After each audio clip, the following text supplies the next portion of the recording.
하나님의 크신 은혜가 사는 가정마다 오늘도 함께 하시기를 예수님으로 축복합니다. 각자 인사하시죠. 좋은 날씨 주셔서 감사합니다. 한번 인사하겠습니다. 장마가 얼마나 길었는지 그 장마 때문에 지겹도록 길었습니다. 이번 한 주간 동안에 우리 정교한 장로님 상 치르시고 또 자녀들 힘들고 어려운 시간 지냈고요. 우리 또 이병순 집사님 또 소천하셨는데 자녀들이 또 이제 교회 다니지 않기 때문에 우리 교회는 안 나왔지만 또 같은 마음을 나눴었습니다. 우리 전정수 집사님 여러 달 동안 병원에서 이렇게 계시느라고 못 오셨었는데 오늘 우리 아들이 김효근 집사님과 함께 이렇게 오셨습니다. 건강하시라고 박수 한번 하시겠습니다.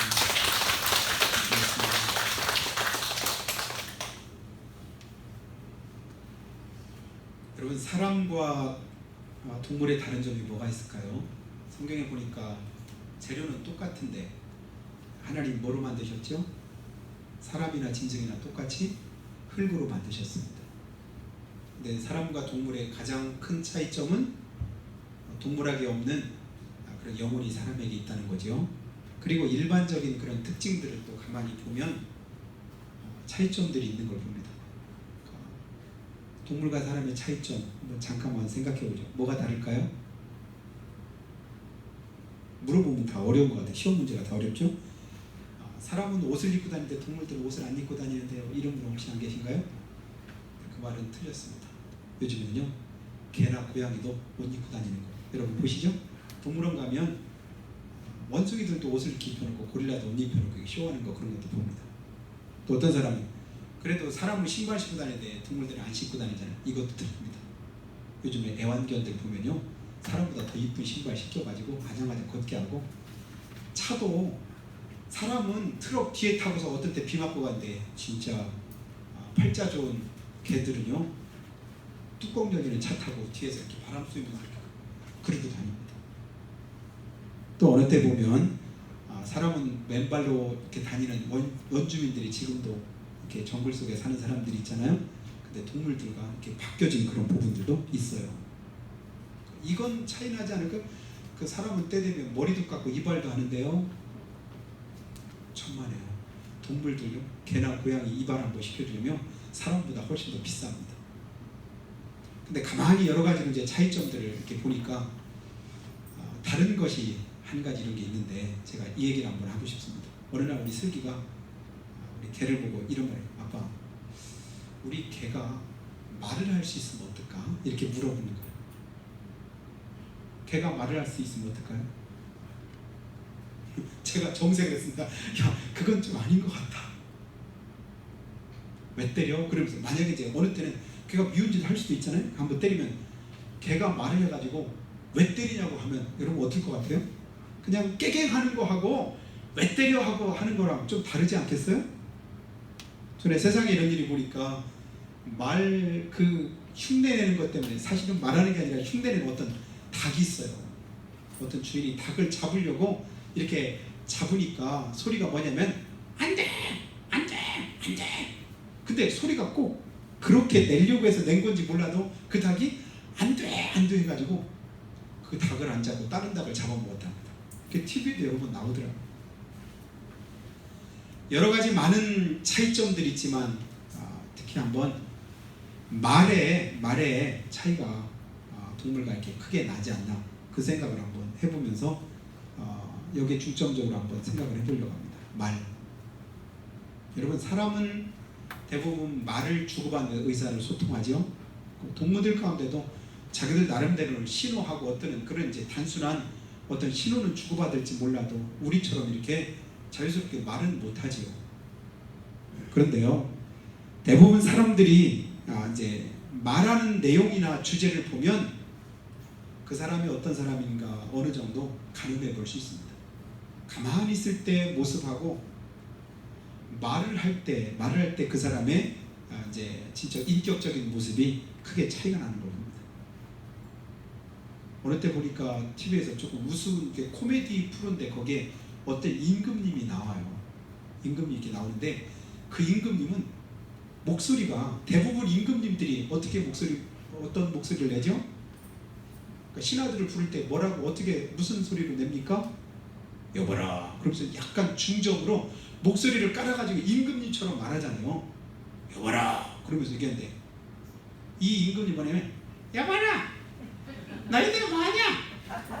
아니 임금님 뭐가 오늘 기분이 안 좋아? 나한테 고민이 하나 있다. 무엇입니까? 난 목소리가 왜 이런지 모르겠다. 이 목소리를 웃기려고 하는 얘기인데 임금이니까 그 소리를 내니까 다 웃는 거예요. 근데 만약에 이방이 그 소리를 낼 때는 크게 웃기지 않을 거예요. 그죠? 사또가 부르면 여봐라 그러면 이방 말이야 예 이러면서 이러지 예 이러면 이것도 이상하잖아. 각각의 위치에 맞게 품격에 맞게 말하는 목소리나 태도나 또 내용도 크게 다른 걸 봅니다. 근데 목소리가 원래 그렇게 나는 거에 어쩔 수 없다 할지라도요, 제일 중요한 건 뭐냐면 말의 내용만큼은 굉장히 중요한 줄을 믿습니다. 여러분, 우리가 이제 말을 대부분 이렇게 하다 보면 우리는 무슨 말을 많이 하면서 합니까? 평소 살아가면서 여러분 가만히 우리의 삶을 돌이켜볼 때 어떤 말을 많이 하고 살아요? 대부분이 내가 좋아하고 관심 있는 말들을 많이 하지 않나요? 시대가 어떻고 역사가 어떻고 그다음에 뭐가 어떻고 이런 과학적인 그런 뭐 거창한 그런 얘기보다도 실제적으로 내 삶 속에서 내가 관심 있고 그리고 내가 좋아하는 어떤 말들을 우리는 많이 하게 돼 있습니다. 왜냐하면 그게 내 삶과 직접적으로 연관이 있기 때문에 그렇죠. 그렇기 때문에 대부분 자기가 좋아하는 관심사에서 사람들은 말을 많이 하게 되어져 있어요. 술 좋아하는 사람은 술 얘기 많이 할 것이고, 또 노름물 좋아하는 사람은 노름 얘기 할 것이고, 그리고 어디 다른 먹는 거 좋아하는 사람은 어디 가니까 맛있는 거 많이 있더라, 어디 가니까 맛집이더라, 또 여행 좋아하는 사람은 또 어느 나라 어떻게 가면 여행이 참 좋더라, 자기가 좋아하는 어떤 일들을 많이 얘기하게 되어 있습니다. 그리고 또 많이 하는 얘기가 뭐냐면 사람들은 대부분 자기 자랑을 많이 하려고 합니다. 그렇죠?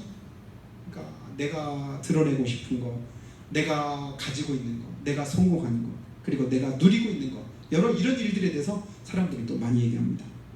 그리고 세 번째 많이 하는 건 뭐냐면 남 얘기를 또 많이 합니다. 그렇죠? 이게 뭐예요?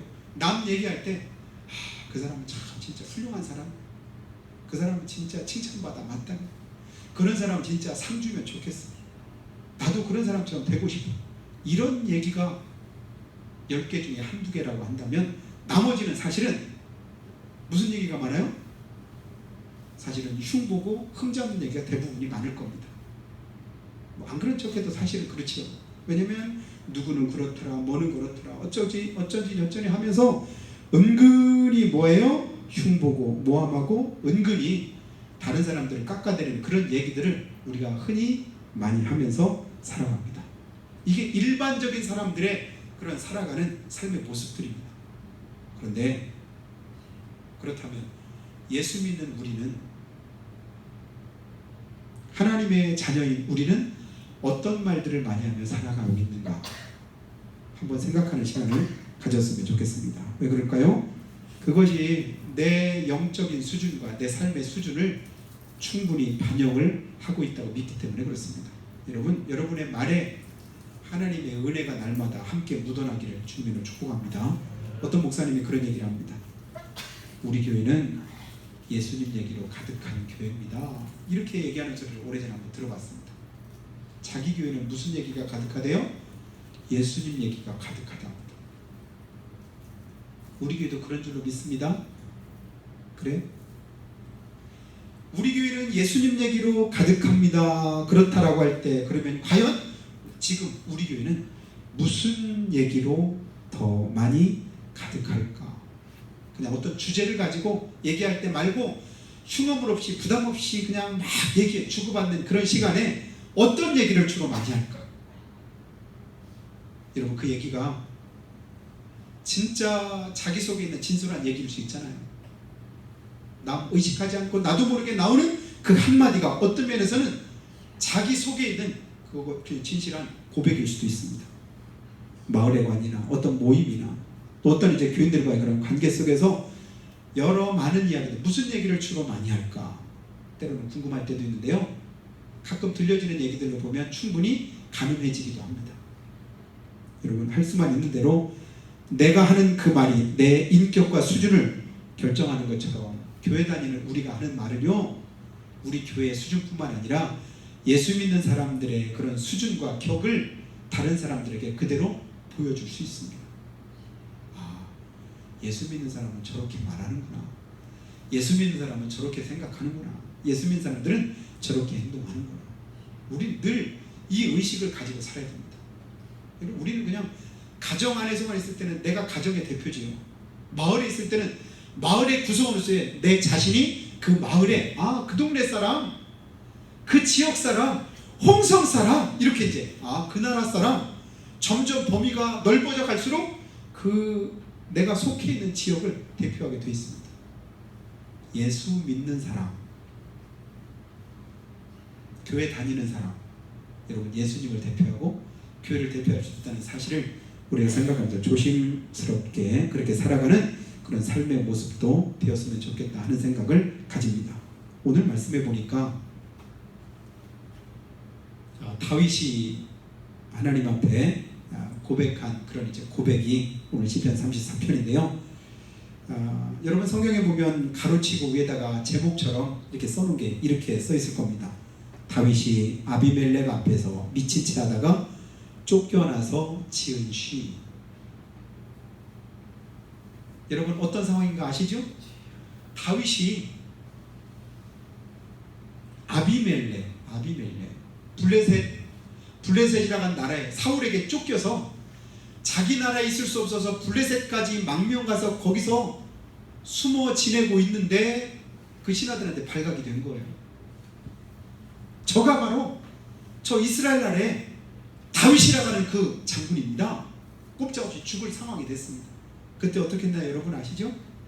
자기 침을 그냥 질질 자기 이렇게 수염에다가 이렇게 질질 흘리면서 미친 척 했잖아요. 미친 척하고 이렇게 해서 이제 계곡품 흘리면서 이 모습 보이니까 블레셋 아비멜렉이 볼 때 우리나라에 미친 사람이 부족해서 저런 미친놈 가지고 무슨 다윗 왕이라고 하느냐. 다윗은 명성만 들어도 대장수요 유명한 장군 아닙니까? 그래서 간신히 생명의 위기를 모면했습니다. 그리고 난 직후에 그가 지은 시가 오늘 시편 34편입니다. 뭐라고 그가 고백을 하냐면요, 1절 말씀 보면 내가 여호와를 항상 송축하며 내 입술로 항상 주를 찬양하리다. 뭐라고 말해요? 내가 하나님을 항상 송축하며, 내가 지금 하나님을 내가 송축하고 있다. 그리고 내 입술로 항상 주를 찬양하겠다. 지금도 하나님을 내가 송축하고 있지만 앞으로도 내 입술로 뭐 하겠다? 항상 주를 찬양하겠다. 이 다짐을 자기에게 하고 있는 겁니다. 그리고 이어서 뭐라고 말해요? 내 영혼이 여호와를 자랑하리니 곤고한 자들이 이를 듣고 기뻐하리로다. 내 영혼이 여호와를 자랑하리니 곤고한 자들이 이를 듣고 기뻐하리로다. 자기 자랑 많이 하는 사람, 그 사람 말 듣고 나면요, 그것 때문에 힘 얻을 사람 별로 없을 겁니다. 어떤 목사님이 목회자 세미나를 갔답니다. 근데 앞에 여러 강사들이 있고 그 다음에 자기가 뒤에 있는데 앞에 강사들이 얼마나 훌륭한지 막 성공한 이야기, 교회 크게 지은 이야기, 어떤 기적과 이적을 뭐 행했던 이야기, 막 대단한 그런 이야기들을 막 이렇게 뭐 다 이제 얘기를 하더래요. 근데 마지막 자기가 해야 되는데, 야, 앞에서 저렇게 훌륭하게 다 얘기했는데 그러면 나는 무슨 얘기를 해야 되나 고민되더랍니다. 그래서 하나님 앞에 기도했답니다. 하나님, 저는 무슨 얘기 할까요? 저는 어떤 얘기를 해야 되겠습니까? 그랬더니 자기 마음에 하나님이 감동 주시기를, 너 실패한 얘기해라, 너 약한 얘기해라, 네가 힘들었던 얘기해라. 그래가지고 목회자 세미나인데 거기서 자기가 그동안 목회하면서 넘어졌던, 또 쓰러졌던, 낙심됐던, 실패했던, 좌절했던, 힘들었던 그런 이야기들을 다 솔직하게 다 고백했답니다.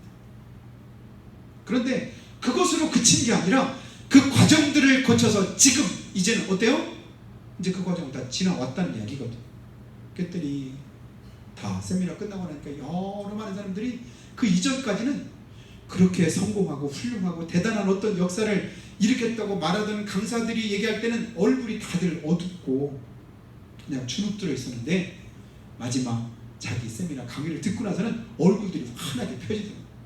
끝나고 나서 다 들어와서 은혜 받았다고 하더래요. 왜 그랬을까요? 자기 자랑하듯이 성공한 얘기 들을 때는 주눅 들 수밖에 없습니다. 야, 그렇잖아도 나는 지금도 힘들고 어려서 어떻게 하면 조금이라도 더 높게 잘할 수 있을까 싶어가지고 힘 얻으려고 왔더니 힘 빠지는 얘기만 하는 거예요. 왜요? 야, 저분은 저러니까 하는데 나는 이 정도 가지고 이 능력 가지고 뭐 할 수 있을까? 오히려 주눅만 더 들었는데 그분 봤더니 저분 속에도 저런 아픔이 있었고 저런 고통이 있었고 저런 어려움들이 있었구나. 그런데 그 어려움과 고난 속에서 하나님을 믿고 이제 하나님의 도심을 덧입었더니 하나님이 그렇게 다시금 회복시켜 주셨구나. 그렇다면 나도 해볼만 하겠다. 이 의지를 가진 일반적인 사람들은 자기 자랑을 많이 합니다. 그러다 보니까 거기에서는 힘을 얻지 못하고 오히려 힘 빠지고 주눅만 들지요. 그런데 오늘 다윗은 뭐라고 말해요? 내 영혼이 여호와를 자랑하리. 누구 자랑한다고요? 자기 자랑하는 게 아니라 하나님을 자랑합니다. 하나님. 그랬더니 뭐합니까? 곤고한 자들이 이를 듣고 뭐예요? 기뻐하리로다. 아멘. 성경은 가만히 여러분 보세요.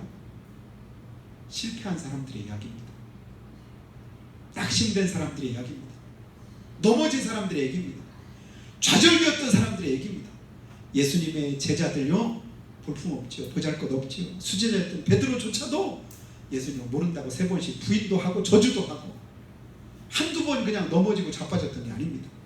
결국은 십자가에 못 박혀 돌아가시고 나니까 뿔뿔이 다 흩어지고 배반해서 자기 곳으로 돌아갔던 그런 제자들의 모습을 성경에서 봅니다.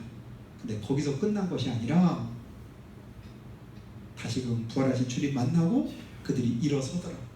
다시금 제자리에 돌아오더라. 다시금 주님께서 말씀하신 그대로 그들이 하나님의 일들을 사역을 감당하더라.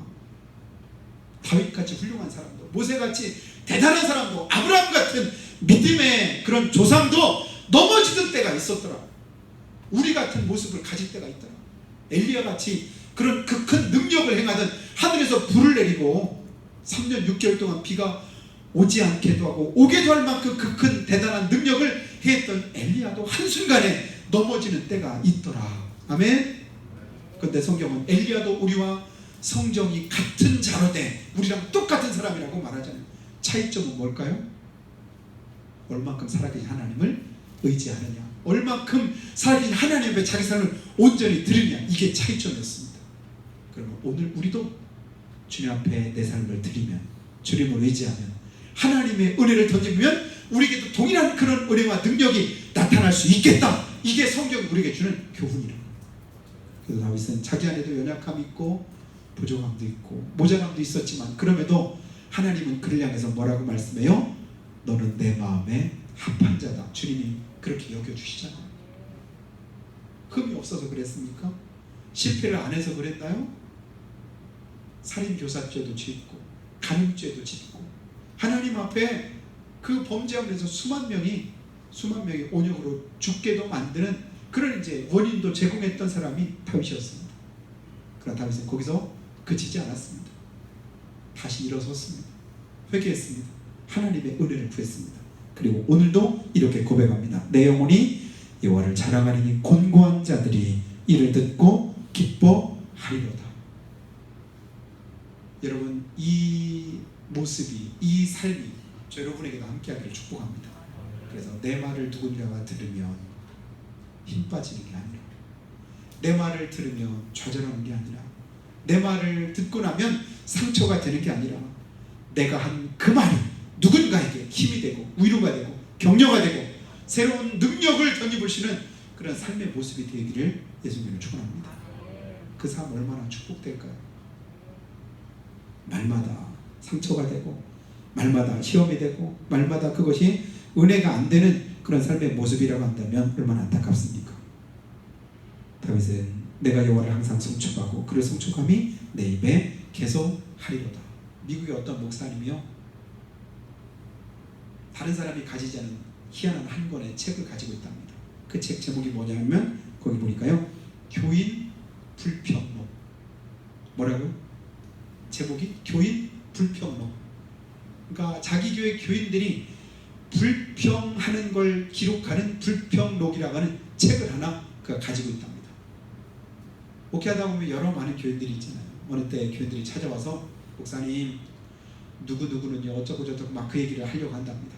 그러면 먼저 목사님이 그 책을 딱 가지고 와가지고 이렇게 잠깐만요, 제가 지금 말씀하는 거를 그대로 다 그걸 여기다가 이렇게 기록을 할 테니까 다 쓰고 나면 나중에 지금 말한 게 맞는지 확인하고 거기다가 사인만 해주라. 그러면 그렇게 원망하고 불평하려고 찾아왔던 교인이 뭐라고 하냐면, 그렇게 사인할 정도는 아니고요. 그리고 나서 이제 하려고 했다가 그만두고 그냥 가버리더라고요. 우리가 나도 모르게 내뱉는 원망과 불평들이 때로는 그것이 그냥 없어진다고 생각을 하니까 우리가 그냥 고개 들고 다니지요. 내가 한 그 원망과 불평이 그대로 다 남아있다고 할 때, 요즘에는 이제 녹취록이라는 게 여러분 들어보셨잖아요. 웬만한 것들은 녹음이 거의 다 되는 거예요. 자료가 다 있는 거예요.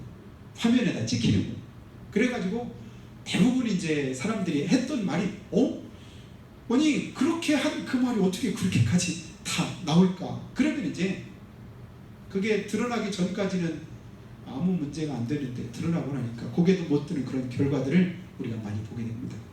사랑하신 여러분, 할 수만 있는 대로요, 내가 한 그 말이 누가 듣든지 간에 은혜가 되고 아무렇지도 않은 그런 축복된 말들이 될 수 있기를 예수님을 축원합니다. 할 수만 있으면 은혜가 되는 그런 말하기를 힘써야 되기를 바랍니다. 그리고 내 영혼이 여호와를 자랑하겠다. 곤고한 자들이 이를 듣고 기뻐하리로다. 그런 이제 참으로 은혜가 넘치는 그런 삶이 되기를.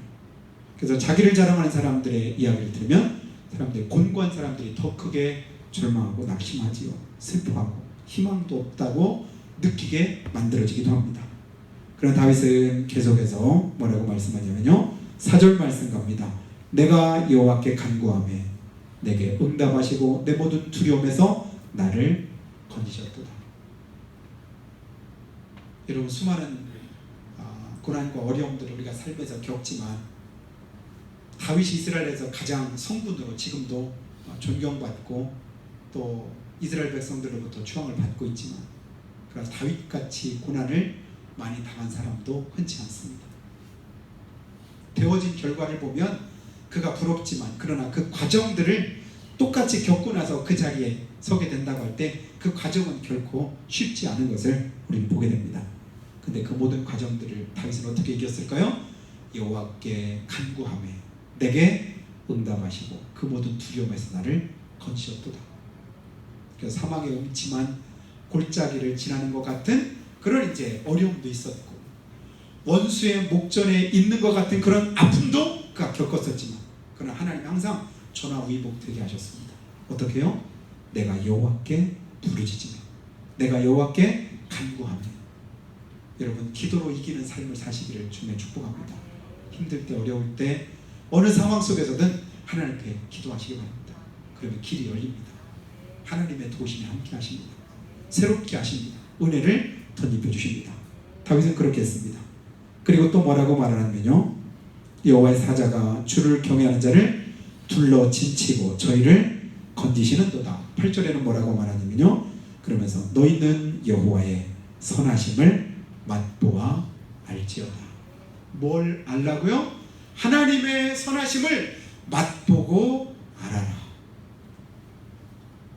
여러분, 예수님 믿으시면서 예수 믿는 맛 느끼고 사십니까? 여러분, 살아가시면서 세상만 느끼고 사십니까? 살만한 가치를 느끼십니까? 살만한 그런 이제 삶의 기쁨을 가지고 살아가십니까? 행복의 맛이 있습니까? 할 수만 있는 대로 하나님이 주시는 그런 축복된 삶의 맛들이 여러분의 삶 가운데 날마다 풍성하게 되길 바랍니다. 그래서 예수 믿는 맛도 나고 사는 맛도 나고 행복의 맛도 나고, 그래서 진짜 살만 난다 이렇게 하나님 앞에 고백하는 그런 삶이 되었으면 좋겠습니다.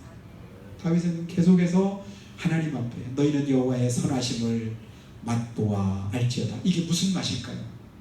예수 믿는 맛 아니겠습니까? 예수 믿는 맛 난다. 진짜 예수 믿을 만하구나.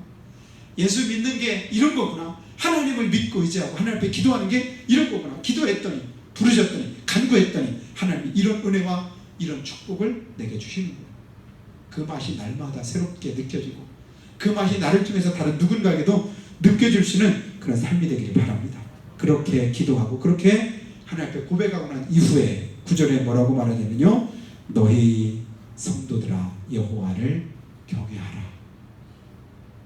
그 맛은 누가 우리에게 허락하는 맛이에요? 주님을 경외할 때 주시는 하나님의 선물입니다. 여러분, 오늘날은 맛집에 가면요, 아무리 코로나든 뭐든요, 이거 상관없이 얼마나 사람들이 많은지 줄 서서 들어가 기다렸다가도 들어갑니다. 맛없는 집은요, 아무리 시설을 잘 해놓고 환경을 좋게 만들어놔도 사람들이 잘 안 옵니다. 그래서 식당 안 돼가지고 간판 뜯고 조금 지나면 또 새로운 간판 달았다가 좀 있으면 또 뜯고 또 뜯고 뭐 수없이 그러는 거 여러분 보시잖아요. 근데 맛집은 골짜기에 있고 그냥 생전 가보지도 않은 그런 곳에 있는데도 불구하고 가보면 야, 어디서 그렇게 이 많은 사람들이 이 많은 차들이 와서 그렇게 붐비고 있는지 놀라울 따름입니다. 하나님을 경외하는 자에게 하나님께서 예수 믿는 맛을 허락해 주십니다. 오늘 9절 보시죠. 너희 성도들아 여호와를 경외하라. 그를 경외하는 자에게는 뭐가 없도다? 부족함이 없도다. 아멘. 우리의 부족함을 주님 앞에 맡깁시다. 하나님께 아뢰십시다. 하나님의 도우심을 구하시기 바랍니다. 주님이 채우십니다. 그리고 10절도 마지막 보겠습니다. 젊은 사자는 궁핍하여 줄일지라도 여호와를 찾는 자는 모든 좋은 것에 부족함이 없으리로다. 가장 힘센 그런 대상으로 젊은 사자를 거기다 놓고, 여러분 뭐 동물의 왕이 사자 아닙니까? 그 중에서도 젊은 사자는 뭐 사냥의 성공률이 높잖아요. 그런데도 불구하고 줄이는 때가 있습니다. 그러나 여호와를 찾는 자는 모든 좋은 것에 부족함이 없다고 성경은 우리에게 말씀하고 있습니다. 하나님을 찾으면 하나님이 이끄십니다. 하나님이 인도하십니다. 하나님이 채워주십니다. 붙들어 주십니다. 함께 해주십니다. 그네던 있기를 주님의 이름으로 축복합니다. 여호와를 경외하는 자에게는 부족함이 없고 여호와를 찾는 자는 모든 좋은 것에 부족함이 없으리로다. 계속 말씀하잖아요. 부족함 없다. 부족함 없다. 그래서 다윗은 시편 23편에서 그렇게 고백했습니다. 여호와는 나의 목자시니 내가 부족함이 없으리로다. 계속 뭐가 없다고요? 부족함 없다. 부족함 없다는 게 뭐예요? 주님만으로 만족한다 얘기입니다. 주님만으로 모든 것 되신다는 얘기입니다. 여러분, 주님이 우리의 모든 것이 되면 다른 부족함을 느끼지 않게 되어 있습니다. 없어서 부족한 게 아닙니다. 모자라서 부족한 게 아닙니다. 하나님의 은혜를 채우지 못해서 그렇게 느끼는 것뿐입니다. 하나님을 경외하고 하나님을 의지할 때 내가 느껴지던 그런 부족한 것들이 하나님의 은혜로 채워질 줄로 믿습니다. 그래서 내 안에서 자연스럽게 무슨 맛이 나게 될까요? 예수 믿는 맛이 나게 되어져 있습니다. 몸이 불편하면 어딘가 내 몸에 이상이 있으면 첫 번째 나타나는 현상은 입맛이 없어지잖아요. 아무리 맛있는 음식도 별로 당기질 않습니다. 먹고 싶지도 않습니다. 그러나 건강할 때는요, 우리가 이제 얘기할 때 젊은 때는 뭐예요? 돌이라도 씹어서 소화시킨다 이런 말도 하잖아요. 아무거나 다 웬만한 건 맛있게 다 먹습니다. 영적으로도 똑같은 거를 우리가 경험을 하게 됩니다. 무슨 말씀이든 그 말씀이 내게 아멘이 되는 때, 그때가 건강한 때입니다. 근데 어느 때는 하나님의 말씀을 듣는데도 그 말씀이 별로 은혜가 안 됩니다. 아무리 소리쳐서 얘기해도 언제 그랬나 싶게 그냥 귀로 듣고 흘려버립니다. 들은 말씀만 가지고 내가 살아도 평생 동안 신앙생활인데 전혀 사실은 부족함이 없어요. 근데 늘 우리는 부족하다고 느낍니다.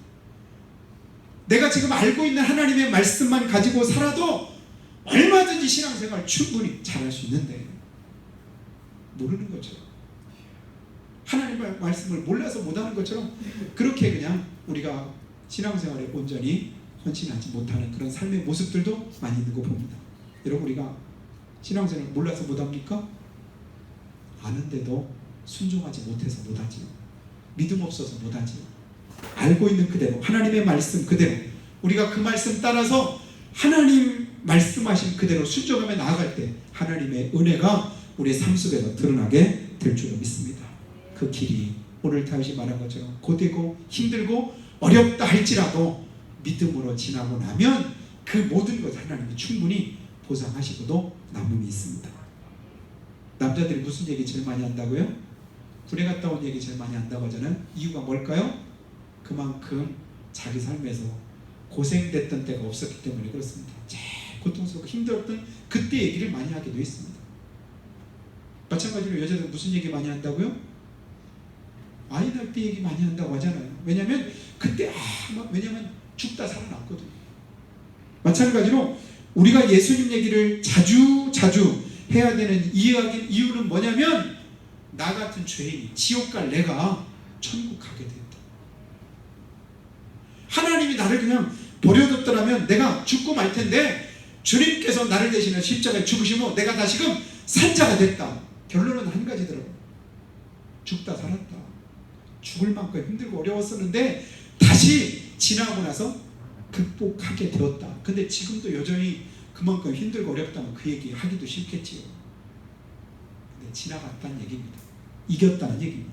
극복했다는 말입니다.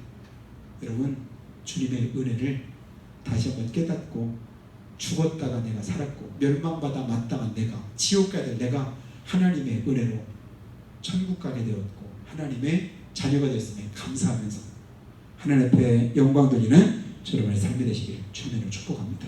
그래서 이번 한 주간 내 삶을 통해서 예수 믿는 맛이 나고 그 맛이 다른 사람에게 전해지는 귀한 축복이 있기를 예수님의 이름으로 축원합니다. 기도하실 때 하나님 너희는 여호와의 선하심을 맛보아 알지어다. 다윗이 우리에게 준 숙제인 줄로 믿습니다. 우리가 하나님의 선하심을 날마다 삶 속에서 경험할 수 있게 하여 주시옵소서.